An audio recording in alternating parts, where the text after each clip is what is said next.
My name is Jezebel Lilith Eve. I am a natural-born lesbian woman. I was born with a dick. Hold up. Wait a minute. Something ain't right. Don't like that? Deal with it. Bye.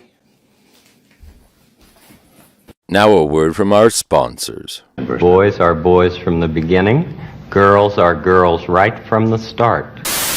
Rather hoping that you'd be interested in my opinion as a biologist, which just seems rather more important, that you cannot change your sex. So this spectrum that does exist, even though there are two genders in your opinion, a male gender and a female gender. Well, it's not in my opinion. Okay. It's not in my opinion. It is. Okay. But that, scientifically, right? There's two genders. But this is obviously a hot button subject, right? If saying there's two genders will get you canceled. Oh, I know. We can talk about the non-binary movement because I'm actually very concerned in terms of what that movement is about. My issue is when people, again, say that this is backed by science when it isn't. There is some objective standard, in other words, by which we can determine sex. The problem I have with the transgender argument is that people are arguing that there is no objective standard, that no objective standard exists by which I can determine sex. And in fact, sex is completely subjective. I can determine my own gender based on no biology and in fact in abeyance of biology. I can have every single biological characteristic of a male, and if I say I am female, then I am female. This is anti-scientific nonsense. I don't believe I said that no one would ever see you as a woman. I mean, it's possible, I suppose, that you could fool someone. Now, you brought this up, so I have to tell you that you brought this up. You've put your identity on the table for conversation. And so I'm going to say you wouldn't fool me at all. I mean, I see a man 100%. And I think that most people would. Now, the fact that you have people in your life who are saying to you, oh, you're totally a woman, it's exactly what I'm talking about.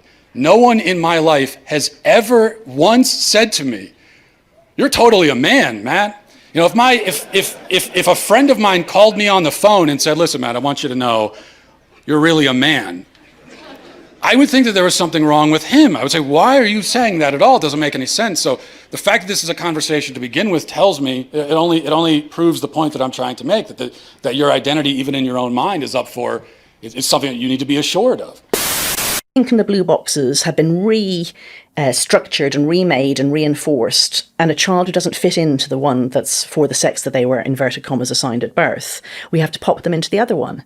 And if you call them out on this, they say, no, that's gender expression, that's gender roles you're talking about. We're talking about gender identity, which is a sort of posited, innate knowing that you pop into the world with.